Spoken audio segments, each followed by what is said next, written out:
Hello and welcome to smart learning. আজকে আমরা বিভিন্ন ভূতাত্ত্বিক গঠনের ওপর নদী ব্যবস্থার বিবর্তন বিষয়ে আলোচনা করব। তো যে কোনো ধরনের ভূতাত্ত্বিক গঠন, সেখানে নদী ব্যবস্থার একটা প্রভাব রয়েছে এবং সেটা ভূমিরূপের ভাস্কর্য তৈরিতে প্রভাব ফেলে। তো সেই নদী ব্যবস্থা দিয়ে কি ধরনের ভূমিরূপ তৈরি হচ্ছে এবং তার ফলে ভূপ্রকৃতি কীভাবে পরিবর্তিত হচ্ছে, কি ধরনের ভূমিরূপ গড়ে উঠছে, আলাদা আলাদা যে স্ট্রাকচারগুলো রয়েছে, কোথাও ইউনিক্লাইনাল স্ট্রাকচার, কোথাও ফোল্ডেড স্ট্রাকচার, আরও নানান ধরনের যে স্ট্রাকচারগুলো আছে, সেই স্ট্রাকচারগুলোতে ভূমিরূপের বিবর্তন আজকে আমরা ডিটেলসে আলোচনা করব। তো কিসের ওপর কী কী বিষয়ের ওপর ডিপেন্ড করে ভূমিরূপের ওপর? শিলাস্তরের বিন্যাস, সমান্তরাল বিন্যাস হয়, একনত হয়, উলম্ব হয়, গম্বুজ গঠন হয়, ভাঁজ গঠন হয়, এবং এটার ওপর ডিপেন্ড করে কি ধরনের ভূমিরূপটা তৈরি হবে। আর নির্ভর করে কাঠিন্যতা, প্রবেশ্যতা, খনিজের দ্রাব্যতা কতটা সচ্ছিদ্রতা রয়েছে, দারুণ ফাটল সেই অবস্থাটার উপর কেমন রয়েছে সেইটার উপরে নির্ভর করে। তো তার উপর ডিপেন্ড করে বিভিন্ন ধরনের ক্ষয় হয়, বিভিন্ন হারে ক্ষয় হয়, বিভিন্ন জায়গাতে বিভিন্ন রকমের ক্ষয় হয়। তো কোথাও হরাইজেন্টাল স্ট্রাকচার দেখতে পাওয়া যায়, কোথাও ভার্টিক্যাল স্ট্রাকচার দেখতে পাওয়া যায়, কোথাও ইউনিক্লাইনাল দেখা যায়, কোথাও ফোল্ডেড দেখা যায়, কোথাও ফল্টেড দেখা যায়, কোথাও বা ডোমাল স্ট্রাকচার দেখা যায়। তো এই প্রত্যেকটা যে স্ট্রাকচার হয়, ইউনিক্লাইনাল হোক, ফোল্ডেড হোক, ফল্টেড হোক, হরাইজেন্টাল, প্রত্যেকটা স্ট্রাকচারের ওপর কী ধরনের ভূমিরূপ তৈরি হয় সেটা আমরা ডিটেলসে জানব। খুবই গুরুত্বপূর্ণ বিভিন্ন রকমের টার্ম আসবে, নতুন নতুন অনেক ভূমিরূপ, নতুন বলতে যেগুলো হয়তো সচরাচর আমরা খুব বেশি চর্চা করি না, সেরকম ধরনের ভূমিরূপ বিষয়ক আলোচনা আমরা এখানে দেখতে পাবো। তো এখানে আমরা একটা চিত্র দেখতে পাচ্ছি। একনত গঠন প্রথমত কাকে বলে, প্রথমত আমাদের ডেফিনেশনটা জানতে হবে। কোনো এলাকাতে সমস্ত শিলাস্তর যদি একই দিকে সমান কোণে হেলে থাকে তাকে বলা হয় ইউনিক্লাইনাল স্ট্রাকচার বা হোমোক্লাইনাল স্ট্রাকচার। তাহলে আমাদের যে কোনো টার্ম দিয়ে কিন্তু প্রশ্ন হতে পারে যে ইউনিক্লাইনাল স্ট্রাকচার বা হোমোক্লাইনাল স্ট্রাকচারের ওপর এই ভূমিরূপটা তৈরি হয় কি হয় না, এরকম প্রশ্ন হতে পারে। তো কী কী ভূমিরূপ হয় আমরা পরপর দেখব। এখানে চিত্রটা খুব পরিষ্কার দেওয়া রয়েছে, দেখতেই পাচ্ছেন। এখানে ঢালটা রয়েছে, এখানে আমরা যদি অ্যাঙ্গেল দেখি তাহলে দেখব সেম একই ঢাল, একইভাবে এটা কিন্তু হেলে রয়েছে একদিকে, এটা আর একটা দিকে হেলে রয়েছে। এটাও একটা ধরনের একনত গঠন, এটাও একটা ধরনের একনত গঠন, একই দিকে নত আছে। খুব সহজ সাধারণ বিষয়। সাধারণত কি হয়, ভাঁজের একদিকের বাহু অথবা যে বৃহদায়তার নদী অববাহিকার পার্শ্বদেশ, সেইখানে এটা দেখতে পাওয়া যায়। এক্সাম্পলটাও কিন্তু ইম্পর্টেন্ট, ভাঁজের ক্ষেত্রে হতে পারে অথবা নদী অববাহিকার পাশে এরকম ধরনের স্ট্রাকচার তৈরি হতে পারে। এবার উদাহরণটা হচ্ছে মোস্ট ইম্পর্টেন্ট। টারশারি যুগে ইংল্যান্ডের অ্যাংলো গ্যালিক বেসিন হচ্ছে এরকম ধরনের একটা ইউনিক্লাইনাল স্ট্রাকচারের উদাহরণ। এখন আমি আগেও বলেছি আপনাদের যে যত রকমের উদাহরণ এক্সাম্পল পাওয়া যাবে বিভিন্ন জায়গা থেকে সেগুলোকে কালেক্ট করে রাখবেন, কারণ এক্সাম্পল থেকে কিন্তু প্রচুর প্রশ্ন হবে। এক্সাম্পলগুলো বাস্তবে আছে বলেই এটা কিন্তু বইতে এসেছে, এটা কিন্তু আমাদের পড়তে হয়, জানতে হয়, বাস্তবে আছে বলে তবে জানতে হয়। সুতরাং এক্সাম্পলটা হচ্ছে মোস্ট ইম্পর্টেন্ট। তাহলে এটা একটা এক্সাম্পল। ইওসিন পূর্ববর্তী যুগের খড়িমাটি জাতীয় শিলার ওপরে গঠিত অধভঙ্গরূপে অববাহিকা গঠনের ওপর নদীবাহিত পলি সঞ্চিত হয়েছিল এবং অববাহিকার পাশে শিলাস্তরের নতি বেড়ে যায়। উত্তর পশ্চিমে সমভূমি এরকম একনত গঠনের উদাহরণ। এটা পার্টিকুলার একটা জায়গার কথা বলা হচ্ছে যেখানে নদীর বাহিত যে পলি সেটাও সঞ্চিত হয়ে আরও বেশি ঢাল তৈরি করেছিল। ফ্রান্সে, উত্তর পূর্ব ফ্রান্সেও এরকম ধরনের গঠন দেখতে পাওয়া যায়। ইওসিন যুগের পূর্ববর্তী শিলায় সমন্বয় গঠিত এরকম দেখতে পাওয়া যায়। আমেরিকা যুক্তরাষ্ট্রের পূর্বে আটলান্টিক মহাসাগরের উপকূল উত্থিত হয়ে এরকম ধরনের অংশটা তৈরি করেছিল। তাহলে আমরা এক্সাম্পল দেখে নিলাম, চিত্রটা দেখে নিলাম কীরকম ধরনের হয়ে থাকে। এরপর একনত গঠনে নদী ব্যবস্থা, ইভলিউশন অফ ড্রেনেজ সিস্টেম ইউনিক্লাইনাল স্ট্রাকচারে কীভাবে হয় সেটা আমরা দেখব। তো কিভাবে নদী গড়ে ওঠে? প্রথমত প্রধান অনুগামী নদী। প্রধান অনুগামী নদী ভূমিরূপের উত্থান যখন হয়, প্রথমে ঢাল অনুসারে প্রাথমিক যে ঢাল সেটা অনুসারে যে নদী প্রবাহিত হয় তাকে বলা হয় প্রধান অনুগামী নদী। সাধারণ বিষয়, একনত গঠনে প্রথমে যে নদীটা তৈরি হচ্ছে, সেটাকে আমরা বলছি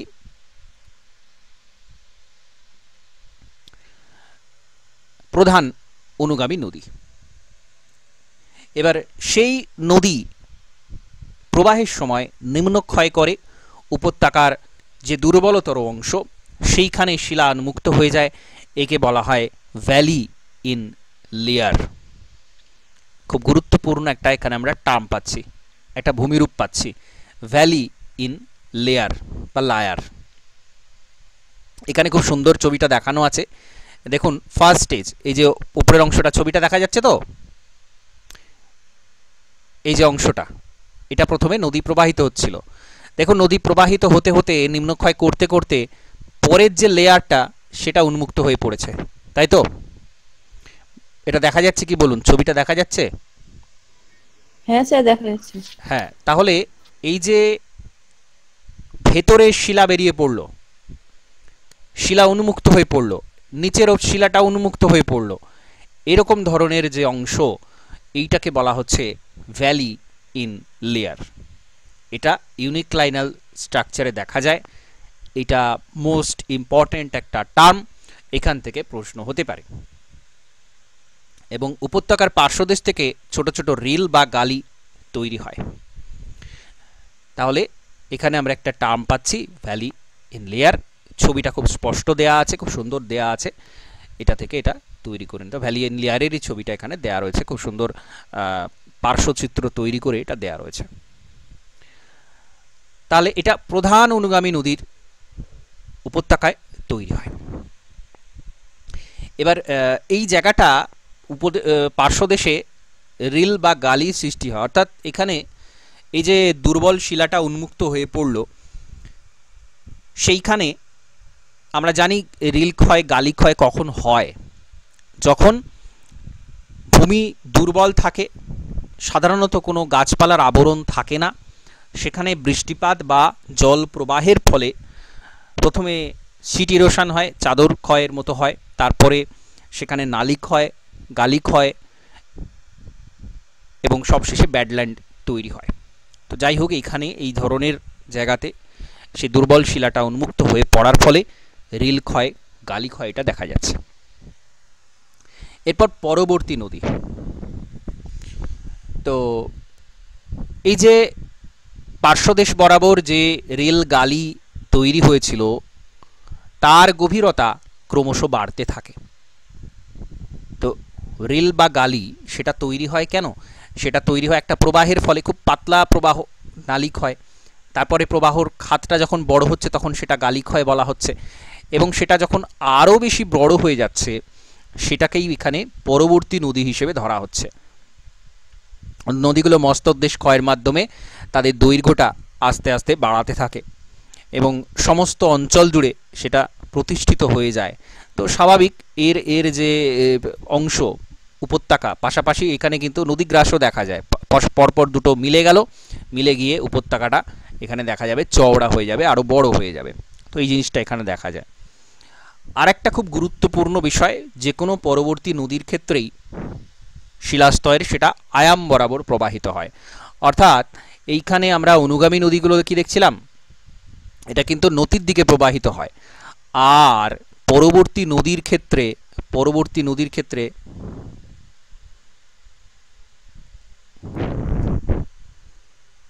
জাস্ট আ মিনিট,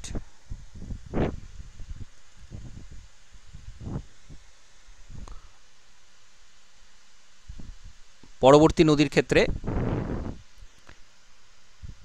সবসময় আয়াম বরাবর আমরা দেখতে পাবো। এখানে ছবিটা হবে এরকম, এটা একনত অঞ্চল,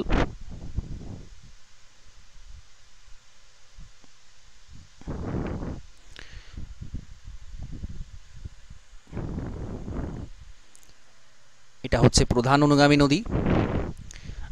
আর এইটা হচ্ছে পরবর্তী নদী, শিলার আয়াম বরাবর প্রবাহিত হয়, আয়াম বরাবর প্রবাহিত হয়, এটা হচ্ছে পরবর্তী নদী। তো এরপর এর দুটো উপনদী দেখা যায়, বিপরা নদী আর পরবর্তী অনুগামী নদী। একটা পরবর্তী নদী, একটা পরবর্তী অনুগামী নদী, দুটো কিন্তু আলাদা। বিপরা নদী এটা হচ্ছে অনুগামী নদী বা প্রধান নদীর বিপরীত দিকে প্রবাহিত, একে বিপরা নদী বলে। ভৃগু বরাবর আঞ্চলিক ঢালের বিপরীত দিকে প্রবাহিত, এখানে বিনতি নদীও বলে। আমরা জানি বিপরা নদী যেটাকে অবসিকুয়েন্ট রিভার বলা হয়, সেটা কিন্তু সবসময় মূল ঢালের বিপরীত দিকে প্রবাহিত হয়। এবার মূল ঢালের বিপরীত অর্থাৎ এই যে ঢালটা রয়েছে এটা মূল ঢাল এদিকে, তো এর বিপরীত দিকে কি করে হয়? কারণ এখানে স্থানীয়ভাবে কিছু ঢাল তৈরি হয়ে যায়, এখানে কিছু স্থানীয়ভাবে ঢাল তৈরি হয়ে যায়, এই জন্য ছোট ছোট বিপরীত দিকে আমরা দেখতে পাবো, উল্টো দিকে নদী প্রবাহিত। এটা ক্ষয়চক্রের প্রথম পর্যায়ে হয় না অবশ্যই, দ্বিতীয় পর্যায়ে, তৃতীয় পর্যায়ে এটা দেখতে পাওয়া যায়, যখন অনেক বেশি ক্ষয় হয়ে যায় চারিদিকে, উপত্যকার ঢালটা কমে যায় এবং স্থানীয় কিছু ঢাল তৈরি হয় এবং সেটা বিপরীত দিকে হতে পারে, যে কারণে এটা কিন্তু উল্টো দিকে আমরা দেখব প্রবাহিত, এটা বিপরা নদী। তারপরে পরবর্তী অনুগামী নদী, প্রধান অনুগামী নদীকে অনুসরণ করে প্রবাহিত হয়, এটা কিন্তু ঢালের দিকে, নদীর দিকে প্রবাহিত হয়। কিন্তু পরবর্তী অনুগামী কেন বলা হচ্ছে? এটা ক্ষয়চক্রের দ্বিতীয় পর্যায়ে দেখতে পাওয়া যায়, এটা ক্ষয়চক্রের দ্বিতীয় পর্যায়ে দেখতে পাওয়া যায়, এই জন্য এটাকে বলা হচ্ছে পরবর্তী অনুগামী নদী, এই দিকেই কিন্তু প্রবাহিত হতে থাকে। তাহলে এখানে আমরা একটা প্যাটার্ন দেখতে পাচ্ছি, সবকটা এই যে অনুগামী, পরবর্তী, বিপরা, পরবর্তী অনুগামী, এটা নিয়ে আমরা একটা জাফরি রূপী জলনিগম প্রণালী দেখতে পাচ্ছি। জাফরি রূপী মানে যেগুলো কিনা একটা অন্যটার সমান্তরালে এসে 90 ডিগ্রি অ্যাঙ্গেলে এসে মেলে, দারুণ ফাটলযুক্ত অঞ্চলে 90 ডিগ্রি অ্যাঙ্গেলে, তাহলে এইটা ট্রেলস প্যাটার্ন বা জাফরি রূপী প্যাটার্নটা কিন্তু এখানে তৈরি হয়ে যাচ্ছে, এটা খুব স্পষ্ট আমরা দেখতে পাচ্ছি। তো এটা মোস্ট ইম্পর্ট্যান্ট একটা বিষয়, যে এইটা কিন্তু আলটিমেটলি ক্ষয়চক্রে বিভিন্নভাবে পরপর নদীগুলো তৈরি হয়ে আলটিমেটলি এরকম একটা জাফরি রূপী প্রণালী তৈরি হচ্ছে। এবার ভূমিরূপ কি কি এখানে তৈরি হয়,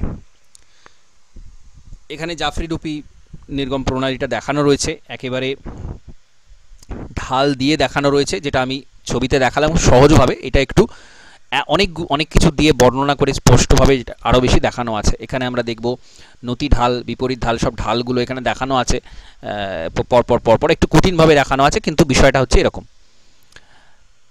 এখানে কি হয়? আয়াম শৈলশিরা, স্ট্রাইক রিজ তৈরি হয়, আয়াম বরাবর বিস্তৃত পরবর্তী নদীর উপত্যকা মাঝে, পরবর্তী নদীর উপত্যকার মধ্যবর্তী যে শৈলশিরা অবস্থান করে তাকে আয়াম শৈলশিরা বলে। এইখানে আমরা দেখতে পাচ্ছি কি, এই যে শৈলশিরাগুলো তৈরি হয়েছে, এই যে শৈলশিরা তৈরি হয়েছে, আমরা পরবর্তী নদী কীভাবে এঁকেছিলাম, পাশাপাশি আয়াম বরাবর এইভাবে প্রবাহিত হচ্ছিল, তো তার মাঝে এই মধ্যে কিছু উঁচু শৈলশিরা দেখা যাবে, কারণ এটা কেটে বসে গিয়ে এইভাবে প্রবাহিত হচ্ছে, তো তার মাঝে এই যে উঁচু উঁচু অংশগুলো, তার মাঝে এই যে উঁচু উঁচু অংশগুলো দেখা যাবে, এটা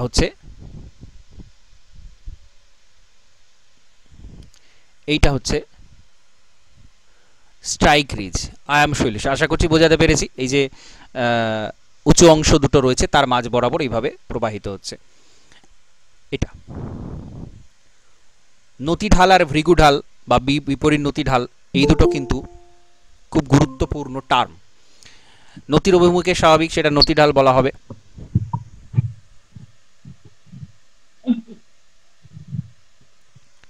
নতি ঢাল বলা হবে, এবং ভৃগু ঢাল শিলাস্তরে নতির বিপরীত মুখে হয় বা উল্টো দিকে হয়, তাকে বলা হয় ভৃগু ঢাল বা বিপরীত নতি ঢাল, যেহেতু নতির বিপরীত দিকে হচ্ছে তার বিপরীত নতি ঢাল বা ভৃগু ঢাল এটাকে বলা হয়। তো এই দুটো টার্ম খুব গুরুত্বপূর্ণ, অবশ্যই এটা মনে রাখবেন, এবং এটা মনে রাখবেন যে ভৃগু ঢাল কিন্তু নতি ঢালের বিপরীত দিকে হয়, উল্টো দিকে হয়, অর্থাৎ নতি ঢাল হবে এই দিকে, নতির দিকে, যেটা আমরা ড্র করেছিলাম একটু আগে একনত গঠনে, এরকমভাবে এটা হচ্ছে নতি ঢাল, তাহলে এর উল্টো দিকে ভৃগু ঢাল কিন্তু এর উল্টো দিকে হবে, কিন্তু প্রথম ক্ষয়চক্রে হয় না, পরবর্তীকালে অনেক পরে উল্টো দিকে এই ঢালটা কিন্তু তৈরি হয়, উঁচু নিচু হয়ে যায়, এবড়ো খেবড়ো উপত্যকা হয়ে যায়, তখন এই ভৃগু ঢালটা দেখতে পাওয়া যায়। তো এটা হবে এই দিকে, এই ঢালটা হবে এই দিকে, উল্টো দিকে। আর ভূমিরূপ কি দেখতে পাওয়া যায়? অবশ্যই হকব্যাক দেখতে পাওয়া যাবে। আয়াম শৈলশিরা, নতিঢাল, ভৃগুঢাল সবগুলো খাড়া হয়, স্বাভাবিক সেটা খাড়া হয়। এখানে আমরা এই যে এখানে দেখিয়েছি, এই যে পরবর্তী নদী মাঝে যে উপত্যকার পাশে যে উঁচু অংশ সেটা আয়াম শৈলশিরা স্ট্রাইক রিজ, সেখানেও শুকর পিঠের মতো হকব্যাক তৈরি হয়। আর হকব্যাক থাকা মানে সেখানে কুয়েস্তা তৈরি হবে, যেখানে একটু ঢালটা মৃদু, ছোট, অল্প ঢাল হবে, অ্যাঙ্গেলটা কম হবে, তখন সেটা কুয়েস্তা দেখতে পাওয়া যাবে। আয়াম শৈলশিরা, নতিঢাল, মৃদু ভৃগুঢাল সব জায়গাতেই এগুলো কিন্তু তৈরি হবে। হকব্যাক, কুয়েস্তা এই দুটোই দেখতে পাওয়া যাবে একনত গঠনে, খুব গুরুত্বপূর্ণ দুটো ভূমিরূপ। আর অবশ্যই মেশা বিউটের কথা আসবে, যখনই এই ধরনের ঢাল আয়াম শৈলশিরা মস্তক দেশ চওড়া, প্রায় শীর্ষদেশ খাড়াই হয়, একটা টেবিলের মতো ভূমিরূপ। আমরা জানি মেশা মানেই হচ্ছে একটা টেবিলের মতো ভূমিরূপ, তো সেটাকে আমরা মেশা বলবো। আর সেটা যখন ক্ষয়ে যাবে সেটা বিউট।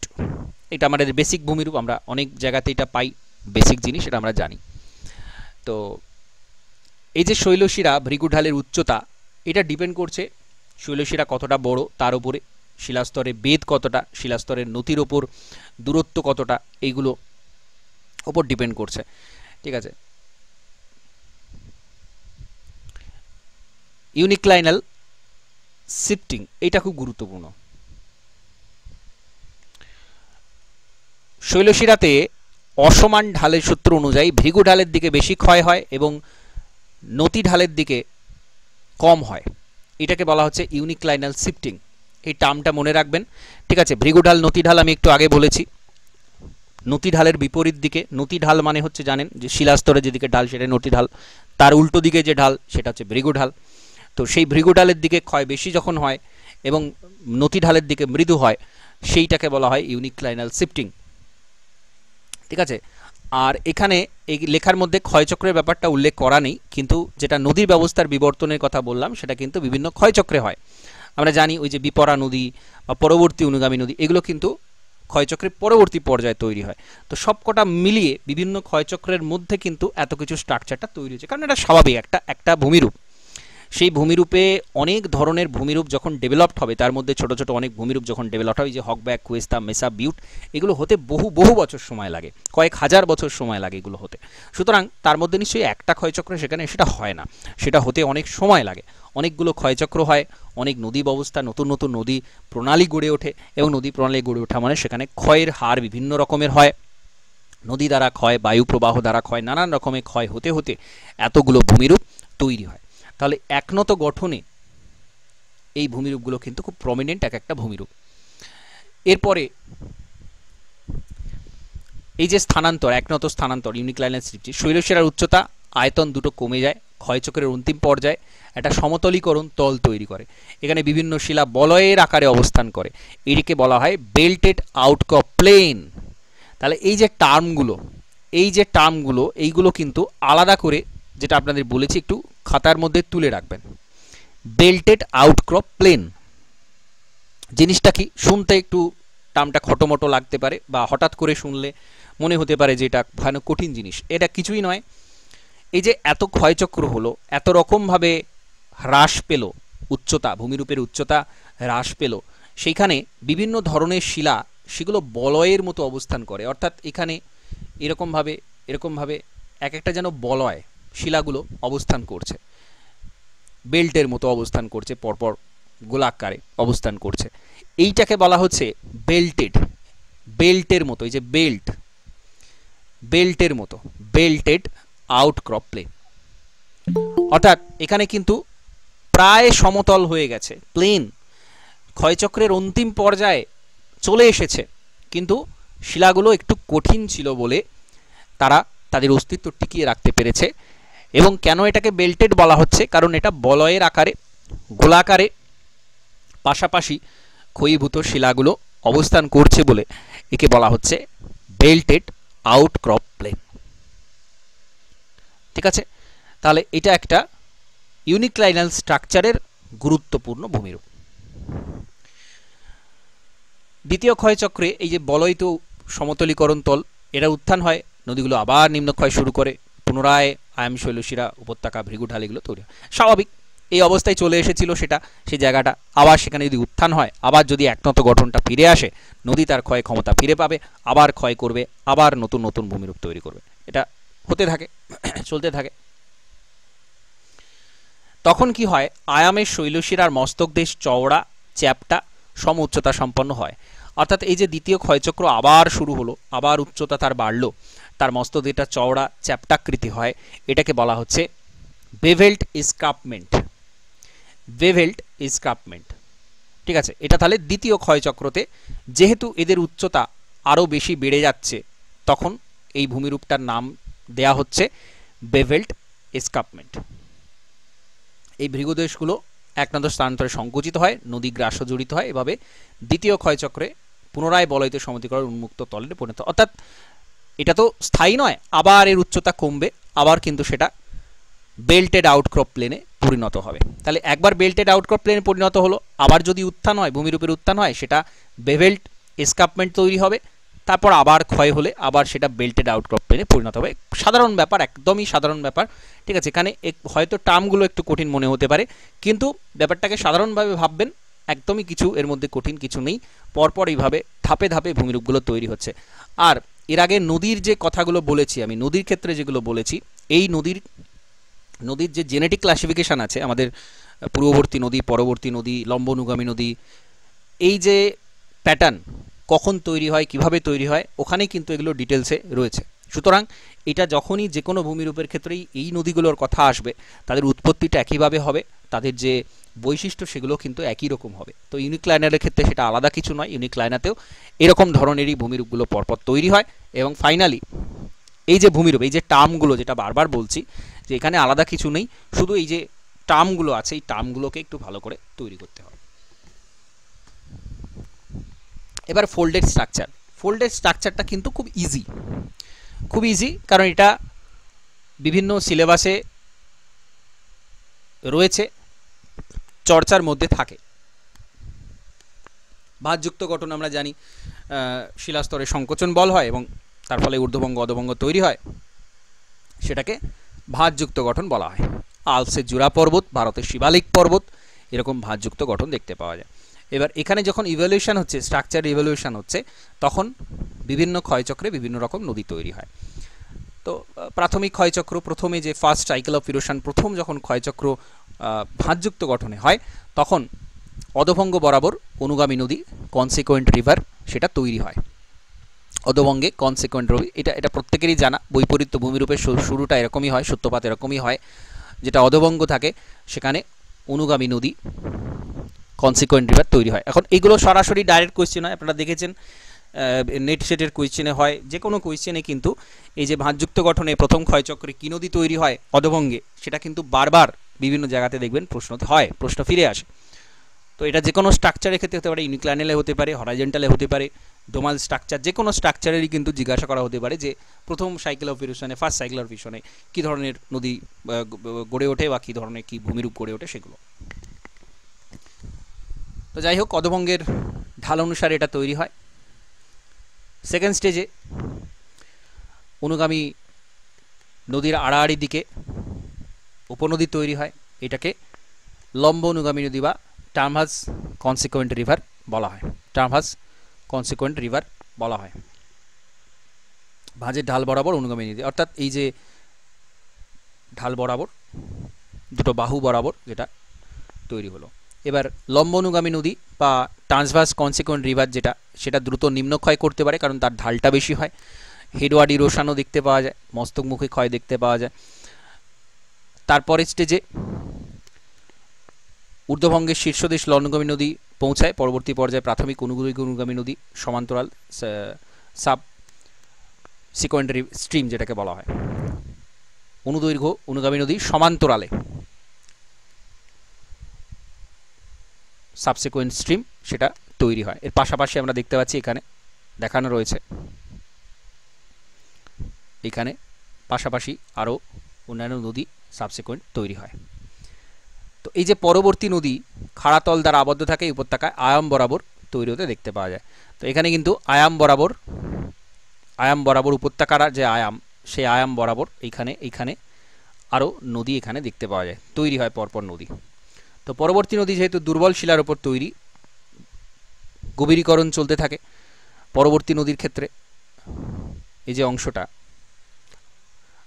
আমরা জানি বৈপরীত্য ভূমিরূপ কীভাবে তৈরি হয় সেটা আমরা জানি। এখানে ক্ষয়টা বেশি হয়ে যায়, পরপর ক্ষয় বেশি হতে থাকে এই জায়গাতে, সেজন্য এটা আরও গভীর হয়ে যায় এই জায়গাটাতে। পরবর্তী অববাহিকার বিস্তার ঘটে, আদি ও নিদর্ঘ্য নদীর ধারণ অববাহিকা সংকোচন ঘটতে থাকে। একটা সময় নদী কিন্তু অন্তর্হিত হয়ে যায় এবং অধভঙ্গের উপরে শৈলশিরা, ঊর্ধ্বভঙ্গের উপরে উপত্যকা তৈরি হয়। ফাইনালি এই যে ভূমিরূপ, লাস্ট স্টেজের যে ভূমিরূপটা, এটা তৈরি হয়। বৈপরীত্য ভূমিরূপ উচ্চতা প্রাথমিক আদি ভূমিরূপ থেকে অনেকটা নিচে অবস্থান করে, খুব স্বাভাবিক, নিচু হয়ে যায় এটা। নদী নকশা জাফরি টুপি জল নিগম প্রণালী তৈরি হয় ফাইনালি। তো এটা আগেও আমরা দেখেছি, ইউনিক্লাইনাল স্ট্রাকচারেও কিন্তু তাই। ইউনিক্লাইনাল স্ট্রাকচারেও পরে যে নদী ব্যবস্থা গড়ে ওঠে, কী ধরনের জল, এটা প্রশ্ন হতে পারে, খুব গুরুত্বপূর্ণ প্রশ্ন হতে পারে। তো এটা কিন্তু প্রত্যেকটাতেই আমি যেগুলো বলে দিচ্ছি একটু মার্ক করে রাখবেন, আমি নোটসটা তো দেবই, তো এইগুলো একটু এক্সাম্পলগুলো, টার্মগুলো, কী ধরনের নদী নকশা কোথায় তৈরি হচ্ছে, কোন ক্ষয়চক্রে তৈরি হচ্ছে, সেগুলো কিন্তু অবশ্যই মার্ক করে রাখবেন।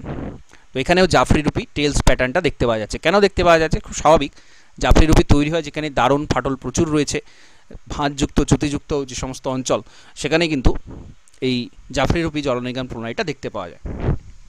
তো এখানেও তার ব্যতিক্রম নয়, এখানেও কিন্তু সেম জিনিস দেখতে পাওয়া যাচ্ছে। এইবার এখানে যেটা খুব ইন্টারেস্টিং বিষয়, আমরা এখানেই শেষ করে দিই বৈপরীত্য ভূমিরূপ, কিন্তু এখানে আর একটা টুইস্ট আছে, একটা দ্বিতীয় ক্ষয়চক্র এখানে আসে। বৈপরীত্য ভূমিরূপের উপরেও কিন্তু দ্বিতীয় ক্ষয়চক্র আসে, স্বাভাবিক, যদি উত্থান হয় আবার ভূমিরূপের, তখন আবার দ্বিতীয় ক্ষয়চক্র আসে। এখন দ্বিতীয় ক্ষয়চক্রে কী হয়, এখানে কিন্তু ব্যাপারটা আবার উল্টে যায়। অর্থাৎ যেটা ঊর্ধ্বভঙ্গে শৈলশিরা ছিল, অধভঙ্গে উপত্যকা ছিল, সেই জিনিসটা কিন্তু আবার ফিরে আসে। কেন ফিরে আসে? কারণ হচ্ছে নদী গঠনটা তো সেম আসবে।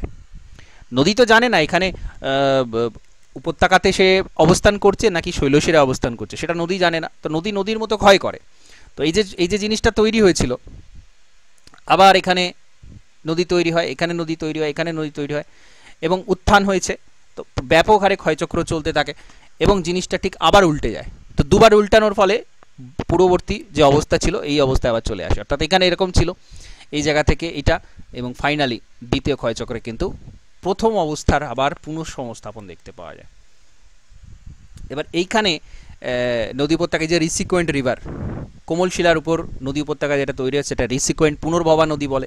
পুনর্ভবা নদী আমরা জানি জেনেটিক ক্লাসিফিকেশনের যেটাই পুনর্ভবা নদী, এখানেও সেম একই সেই পুনর্ভবা নদীটা আসে এবং তার ক্ষয় করে ধীরে ধীরে ধীরে ধীরে একই অবস্থাটা তৈরি করে। এখানে আরেকটু স্পষ্ট ছবিটা দেয়া আছে, এই যে অনুগামী নদী, তির্যক অনুগামী নদী পাশাপাশি এসে মিলছে। আচ্ছা, এখানে আমরা একটা জিনিস, এখানে চিত্রটা যেরকম হয়, বেসিক্যালি ক্ষয়টা কেন এইখানে বেশি হয়, দু তিনটে কারণ আছে। একটা ঢাল বেশি, তার উপর এই যে শিলার প্যাটার্নটা তৈরি হয়, এটা কিন্তু এইভাবে তৈরি হয়। এখানে ছবিতে যেরকম আছে সেরকম নয়, কারণ যখন এই প্রেশার পড়ে, দুদিকে প্রেশার পড়ে, তখন এই মাথার দিকটা এগুলো কিন্তু সরু হয়ে যায়, এরকম হয়ে যায়। তো এই জায়গাটা ক্ষয় হওয়াটা কিন্তু খুব দ্রুততার সাথে হতে থাকে। এই উঁচু জায়গাটা শৈলশিরাতে ক্ষয় কিন্তু ব্যাপক দ্রুত হারে হয়। তার দু তিনটে কারণ আছে। ঢাল তার প্রথম কারণ, সবচেয়ে প্রথম কারণ।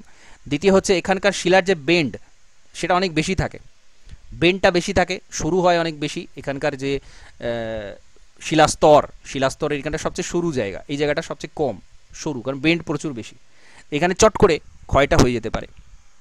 তো সেম জিনিস এখানে রিপিট হয় এবং তখন আমরা দেখব আবার পূর্ববর্তী যে অবস্থা সেটা ফিরে এসেছে। তো এইগুলো এখানে দেখতে পাওয়া যায়, দ্বিতীয় ক্ষয়চক্রে আবার পূর্ববর্তী অবস্থা ফিরে আসে। ক্ষয়চক্রের সাপেক্ষে নদী অবস্থা বিবর্তনের সাথে সাথে ভূমিরূপের উদ্ভব চলতে থাকে। পরবর্তী পর্যায়ে প্রাথমিক অবস্থা থেকে পরিণত অবস্থা বার্ধক্যে উপস্থাপন হয়, পুনর্যৌবন লাভের ফলে আবার সেটা বিবর্তিত হয়। তো এটা কিন্তু একটা ক্লোজ সিস্টেম, বদ্ধ প্রণালী, এটা খুব গুরুত্বপূর্ণ বিষয়। এই ওপেন সিস্টেম আর ক্লোজ সিস্টেম এটা কি, এটা থেকে প্রশ্ন হয়। ক্লোজ সিস্টেমে কি আর ওপেন সিস্টেমে কি বলতে পারবেন? কাকে আমরা ক্লোজ সিস্টেম বলবো, কেন বলবো ক্লোজ সিস্টেম?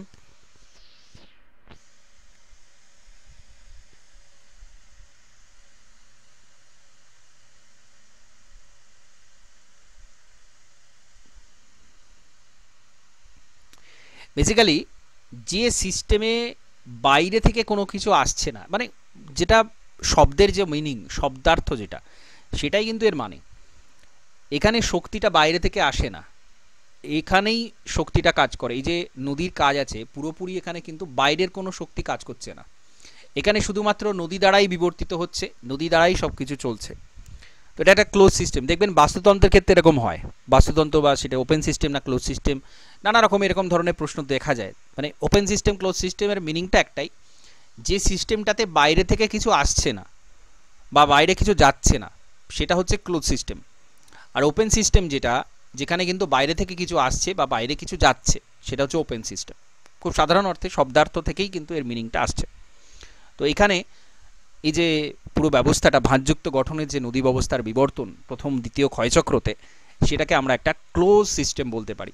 এটাও কিন্তু প্রশ্ন হতে পারে। দেখবেন নানান ধরনের প্রশ্নগুলো যখন চর্চা করবেন তখন কিন্তু এরকম অনেক কিছু উঠে আসবে। দেখবেন নানান ধরনের পাজেল করা কোয়েশ্চেন, মানে যেটা আমরা সাধারণত ভাবি যে ঠিক আছে এটা একটা ফ্যাকচুয়াল কোয়েশ্চেন, এখানে থেকে একটা প্রশ্ন হতে পারে, এখানে কিন্তু বিভিন্নভাবে ভাবতে হবে যে এইটাও কিন্তু আমাদের প্রশ্ন যদি হয়, যদি আমি এখান থেকে প্রশ্ন করতাম, একটু অড টাইপের কোয়েশ্চন যদি করতাম, তাহলে আমি কিভাবে প্রশ্ন করতাম, এইগুলো নিয়ে সেটা ভাবতে হবে আমাদের। সেটা আমাদের যখন সেটা মাথায় চলে আসবে তখন দেখবেন পড়াটা আরও এফেক্টিভ হয়ে যাবে। আমাদের ঠিক কোনটা পড়তে হবে, কীভাবে পড়তে হবে, সেটা আমরা বুঝতে পারবো। এই জন্যে দুটো সাইমালটেনিয়াসলি আমাদের চালাতে হবে। মক টেস্টও দিতে হবে, জিরো প্রিপারেশানে দিতে হবে। কেন দিতে হবে? আমি বারবার বলি যে মক টেস্টটা জিরো প্রিপারেশান হলেও দেবেন। কেন বলি? কারণ মক টেস্ট দিলে আপনি কোয়েশ্চেনের সাথে পরিচিত হবেন, আপনি বুঝতে পারবেন যে আপনাকে কোনটার উপর এমফাসাইজ করতে হবে, কোনটা জোর দিতে হবে, কোন কোন কোয়েশ্চেনে, কোন কোন জায়গাতে, কোন কোন লাইনে জোর দিতে হবে, সেটা আপনি বুঝতে পারবেন। এটা মক টেস্ট দেওয়ার অনেকগুলো সুবিধার মধ্যে একটা।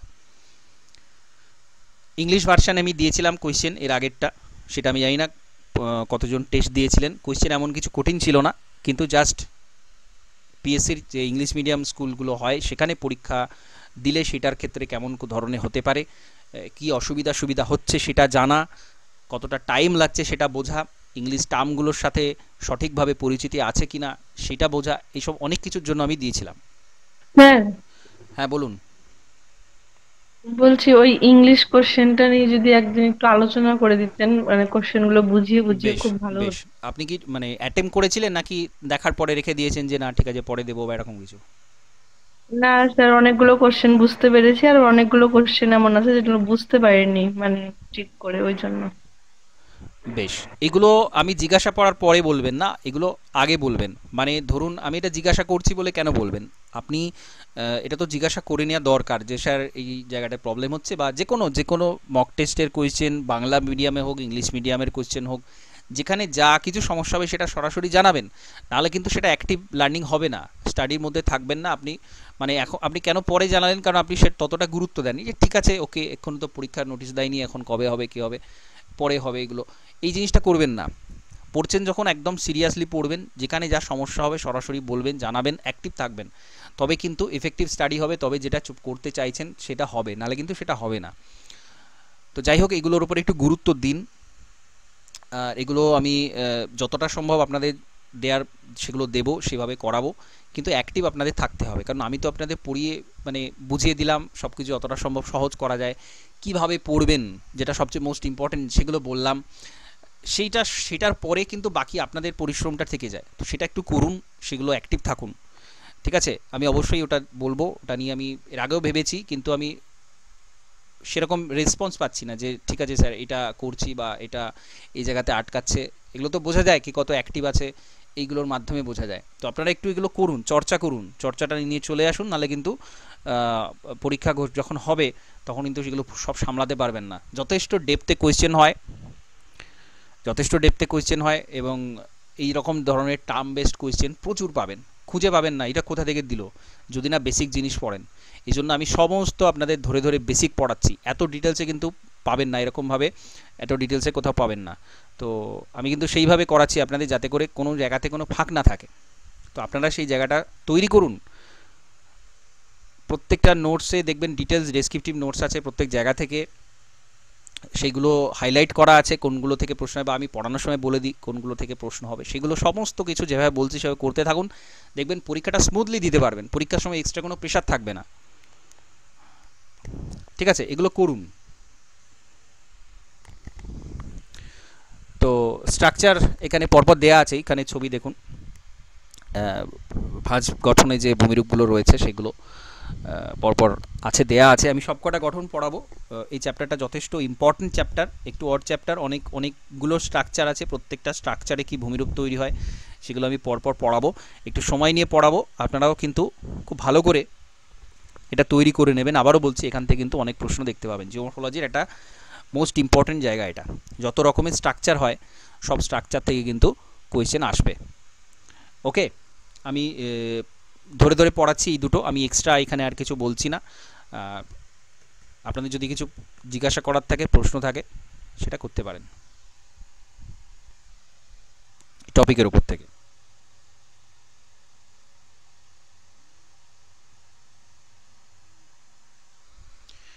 ওকে, আচ্ছা, আরেকটা বিষয় আমি গ্রুপে মেসেজও করেছিলাম, আগামীকাল কিন্তু আমি জিওমরফোলজির ওপর আপনাদের একটা টেস্ট নেব।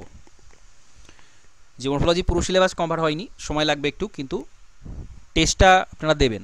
সব কোয়েশ্চেন কতগুলো অ্যাটেম্প করতে পারছেন, কতটা প্রিপেয়ার্ড আছেন, কতটা মনে আছে, এবং যেটা বললাম যে মক টেস্ট দেওয়ার অনেক সুবিধা আছে, অনেক কিছু বেনিফিট আছে। তো সেইটা সিরিয়াসলি টেস্টটা দেবেন।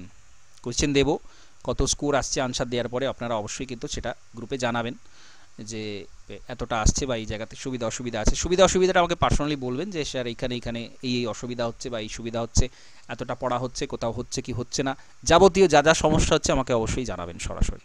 ওকে স্যার, হ্যাঁ বলুন। স্যার বলছিলেন যে প্রত্যেক দিনের যে মক টেস্টটা, ওইটা যেদিন যে টপিকটা পড়ানো হচ্ছে সেই টপিকের উপরে যদি মক টেস্ট মানে যত রকমের কোশ্চেন হয় সেটা যদি হয় তো সেটা বেশি ভালো হ্যাঁ, হয় ওটা ওটা স্যার। ওটা আমি ওইভাবেই মক টেস্টটা নেওয়া হচ্ছে। আপনি কোয়েশ্চেনগুলো মোটামুটি দেখলে বুঝতে পারবেন যে জিওটেকটনিক বা মরফোলজির আমি যে টেস্টগুলো নিয়েছি মোটামুটি টপিকের ওপরেই নিয়েছি, যে এই টপিক এই। এবার দেখুন, আপনি হয়তো যেটা বলতে চাইছেন বা যেটা বিষয়টা, যে একটা টপিকের উপরে কতগুলো প্রশ্ন হয় সেটার কিন্তু কোনো লিমিটেশান নেই। একটা টপিকের ওপর প্রশ্ন অসংখ্য হতে পারে, মানে আনলিমিটেড কোয়েশ্চেন আছে, জিওগ্রাফির মতো সাবজেক্টে আনলিমিটেড কোয়েশ্চেন আছে। ঠিক আছে, তো সেটা একদিনের মধ্যে ওইভাবে পুরোটা করাটা তো সম্ভব নয়। আমি দেখবেন টপিক ধরে ধরে যেগুলো পড়ানো হয়েছে সেইগুলোর ওপরেই কিন্তু টেস্টগুলো নেওয়া হয়, কম বেশি সেই টপিকের উপরেই থাকে। তো তার সাথে সাথে যাতে করে আপনি প্রিপেয়ার্ড কতটা আছেন সেটা বোঝার জন্য সেটা করা হয়। এবার কিন্তু প্রশ্ন বা কোয়েশ্চেন আনসারের যে ধরন, কত ধরনের প্রশ্ন বা কী ধরনের প্রশ্ন, সেগুলো আমি পরপর দিতে থাকবো। ঠিক আছে, এমসিকিউ, প্রচুর এমসিকিউ আমি দেবো। আপনাদের জিওটেকটনিকটা হয়েছে, জিওটেকটনিকের ওপরে বা এই পরপর যে মরফোলজির ওপর চলছে সেগুলো দেবো, কিন্তু মূল বিষয়টা হচ্ছে আমি যেটা যখন পড়াচ্ছি সেটা খুব ভালো করে তৈরি করে নিন। এমসিকিউ আমি দেবো, কিন্তু সমস্যাটা হয়ে যায় কি বলুন তো, আমি যদি এখনই সব প্রচুর এমসিকিউ দিই তাহলে কী হবে, পড়াটা পুরো এমসিকিউ বেশি হয়ে যাবে, মুখস্থর দিকে চলে যাবে। আমি যেটা চাইছি, যেহেতু আমি দেখুন ডেসক্রিপটিভ নোটস আমি কিন্তু সব ব্যাচে দিই না, মানে ধরুন আগামী 3-4 মাসে, 5 মাসে, 6 মাসের মধ্যে পরীক্ষা আছে, আমি সেখানে কোনো ডেসক্রিপটিভ এরকম নোটস দিই না, কিন্তু এখানে দিচ্ছি কারণ হচ্ছে সময় আছে কিছুটা হাতে, সম্ভব এটা করা ডেসক্রিপটিভ একদম পুঙ্খানুপুঙ্খ ধরে ধরে, কোনো জায়গাতে কোনো টপিক ফাঁক না দিয়ে। তো সেই ডেসক্রিপটিভ জায়গাগুলো তৈরি করুন, মানে কনসেপচুয়াল জায়গাগুলো তৈরি করুন। এমসিকিউ যেমন আমি পরীক্ষা নিচ্ছি সব নিচ্ছি, তার সাথে সাথে আমি এমসিকিউ আরও দেবো, অনেক এমসিকিউ দেবো, কিন্তু সেটা অসুবিধা হবে না তখন একেবারেই, যখন আপনার পুরো বেসিক জিনিসগুলো, কনসেপচুয়াল জিনিসগুলো খুব ক্লিয়ার থাকবে। ওকে, তো ওই টপিকগুলো সমস্ত জায়গাতেই আমি আরও এমসিকিউ দিয়ে দেবো, ওটা নিয়ে কোনো সমস্যা নেই। ওয়ান লাইনার এমসিকিউ এগুলো আমি দিয়ে দেবো। ওকে স্যার হ্যাঁ বলছি যে এর আগের দিন মানে ওই চাকরি নিয়ে যেটা মানে নিউজে দেখালো, তো হ্যাঁ, ওইটা আমি বলছি যে নতুন করে নোটিফিকেশন আসার কোনো সম্ভাবনা আছে কি মনে হচ্ছে? দেখুন, সোমবার সুপ্রিম কোর্টে কেসটা উঠলে একটা দিক নির্দেশ পাওয়া যাবে। ঠিক আছে, আমি এটা নিয়ে ভেবেছিলাম একটা ভিডিও করব। বেসিক্যালি দেখুন, ব্যাপারটা হচ্ছে কি, যেটা সবচেয়ে বড় যে বিষয়টা, যদি পরীক্ষা যদি পরপর নেওয়া হতো, প্রত্যেকটা বছর যদি পরীক্ষা নেওয়া হতো, তাহলে আজকেই হাহাকার পরিস্থিতিটা আসতো না। যে চারিদিকে 10 বছর ধরে পরীক্ষা নেই, সেই কবে একটা পরীক্ষা হচ্ছে সেটা নিয়ে টানা হ্যাচড়া চলছে, কোনো হেলদোল নেই, স্কুলগুলো বন্ধ হয়ে যাচ্ছে, কোনো কিছু নেই। এখন এটা কখন একটা পজিটিভ দিক হতে পারে, মানে যেটা নতুন করে নোটিফিকেশানের কথা, নতুন নোটিফিকেশান মানে কি, আপনি 16তে পরীক্ষা যদি দিয়ে থাকেন তাহলে এখানে দিতে পারবেন, মানে যদি হয়, যদি সুপ্রিম কোর্টও সেম রায় দেয়, রায়টা যদি না বহাল স্যার, রাখে। আমি 16তে দিইনি, তখন আমার মানে হ্যাঁ, বিয়ে মানে ওই কমপ্লিট ওই হয়েছিল ওই না। ওই 15,000 যেটা 19 লেভেল 12-এর যে ভ্যাকেন্সি ছিল সেটার ওপরেই সেই সময় যেটা যারা দিয়েছিল তারা দিতে পারবে। এবার ধরুন নতুন করে যদি নোটিফিকেশান, নতুন নোটিফিকেশান যেটা বলছেন সেটাও তো আনা উচিত। 2022 সালে তো ধোকা দিল রীতিমতো, মে মাসে নোটিশ দিল যে পরীক্ষার নোটিশ আসছে, কোথায় সেটা? 2 বছর হয়ে গেল। এটা নিয়ে তো আমার মনে হয় এটা নিয়ে কেস হয়েছে, মানে ওই নতুন নোটিফিকেশানের জন্য। আরে মানে এদের তো হাইকোর্ট বললেও শোনে না, সুপ্রিম কোর্ট বললেও শোনে না, কোনো কিছুতেই কোনো কিছু জ্ঞান নেই। কেন নেই? কারণ ভোটটা পেয়ে যাচ্ছে। তো একটা জায়গা এটা, যদি এইটা হয় যে সত্যি সত্যি ভুয়ো, যারা মানে নতুন করে সব হয়, হওয়াটা মানে স্বাভাবিক বেশি সের দিকেই আছে, যেহেতু প্রমাণ করতে পারবে না কে ভুয়ো আর কে সত্যি, সেটা কিন্তু প্রমাণ করার কিছু নেই। একদিকে কোনো কিছু এভিডেন্স নেই, যারা বলছে আমি ফ্রেশ তারা কিন্তু প্রমাণ করতে পারবে না। 2% আছে ফ্রেশ, এটা নিয়ে কোনো সন্দেহ নেই, কিন্তু তারা প্রমাণ করতে পারবে না, কারণ না তো এসএসসির কাছে না কারো কাছে কোনো কিছু এভিডেন্স আছে। এটা এক নম্বর। দ্বিতীয় হচ্ছে, দুর্নীতি যে হয়েছে তার ভুরি ভুরি প্রমাণ আছে, অনেক রকমের প্রমাণ আছে, 17 রকম দুর্নীতি আপনারা দেখেছেন। তো এই দুটো বিচার করে পাশাপাশি রেখে যদি দেখা যায় তাহলে কিভাবে হতে পারে এটা? ওই যে নাইসার ওএমআর যেটা ছিল সেটাকে বেস ধরে যদি করে, সে ওএমআর থেকে রিচেকিং করে যদি নতুন নেয়, সেটা হতে পারে। যারা প্রথমে ছিল তারা এমনিই আসবে, যারা ফ্রেশ পেয়েছে তারা এমনিই চলে আসবে, কারণ এত 95% দুর্নীতির মধ্যে যে ফ্রেশ ক্যান্ডিডেট ঢুকে যায়, তার মানে কি তারা তাদের নাম্বারগুলো একদম প্রথম দিকে আছে, তো তারা তো এমনিই আসবে। তো সেটা একটা গেল পার্ট। এবার এই যে একটা পরিস্থিতি, এইখান থেকে যদি ভোটে একটা ইম্প্যাক্ট পড়ে, সেইখান থেকে বলা যায় যে নতুন পরীক্ষার নোটিফিকেশান আসতে পারে, তার আগে নয়। কারণ এই যে এডুকেশন সেক্টরের এই যে মানে খারাপ পরিস্থিতি, এটা কিন্তু আজকের নয়, এটা গত 2-3 বছর ধরে এটা নিয়ে চর্চা চলছে। মানুষ জানে যে হ্যাঁ স্কুলগুলো উঠে যাচ্ছে বা এই এই অবস্থা, কিন্তু এদের হেলদোল নেই, কারণ ভোটে তার ইম্প্যাক্ট পড়ার প্রবণতা কিন্তু দেখা যায়নি এতদিন। সেটা যদি এখন দেখা যায় তাহলে বলা যায় নতুন নোটিফিকেশান এসএসসি এসএলএসটির আসতে পারে। ঠিক আছে, কিন্তু আপনাদের যে স্কুল এসআই নোটিফিকেশান আসবে, কারণ ওটা পিএসসির পরীক্ষা, পিএসসির অ্যাসিস্ট্যান্ট মাস্টারের নোটিফিকেশান আসবে, কারণ সেটাও পিএসসির পরীক্ষা, এসএসসির হাতে সেগুলো নয়। সুতরাং সেইগুলো আসবে, সেগুলোর জন্য প্রিপারেশান নিতে থাকুন। এসএলএসটি হলে তো একই প্রিপারেশান, এর মধ্যেই তো হয়ে যাচ্ছে। ওকে, হ্যাঁ স্যার।